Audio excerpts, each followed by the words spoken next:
Okay, so today we're going to do lesson 1.5, absolute value equations and inequalities. So for each of these, we're going to solve each equation, and you need to always check your answers.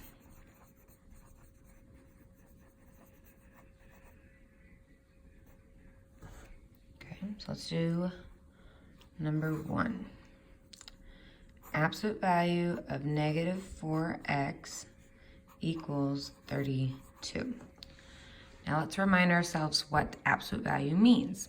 Absolute value is the distance from 0, meaning you can have a distance on the negative side or the positive side, but either way, your distance always ends up being positive.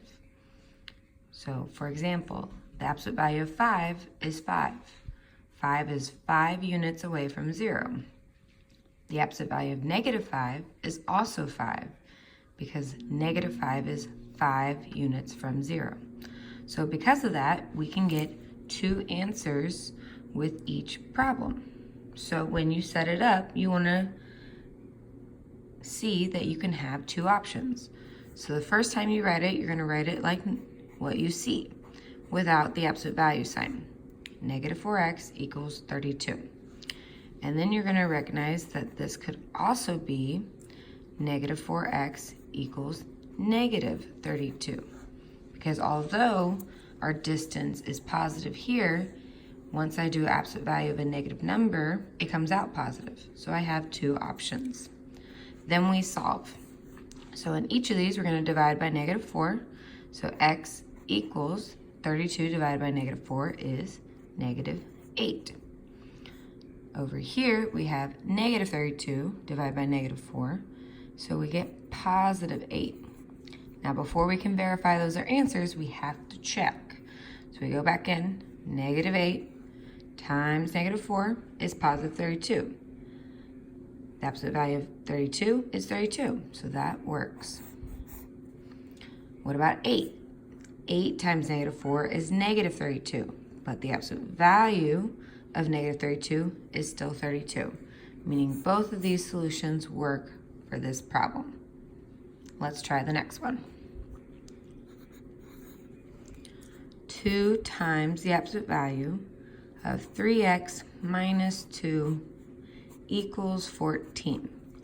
Now, absolute value is not a type of parenthesis, so you should not be distributing anything, but you should be moving anything away so that it is isolated.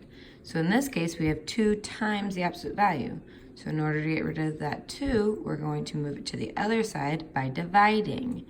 So when I divide both sides by 2, I get the absolute value of 7. Now this is when you can represent a positive and a negative option. You must have this isolated, the absolute value, before doing that. So now we can say 3x minus 2 equals 7, or 3x minus 2 equals negative 7. And then we solve. So we're going to add 2, 3x equals 9, divide, x equals 3. Over here, we're going to add 2, but now it's negative 7, so it's 3x equals negative 5, divide, and we get x equals negative 5 thirds. Now let's check.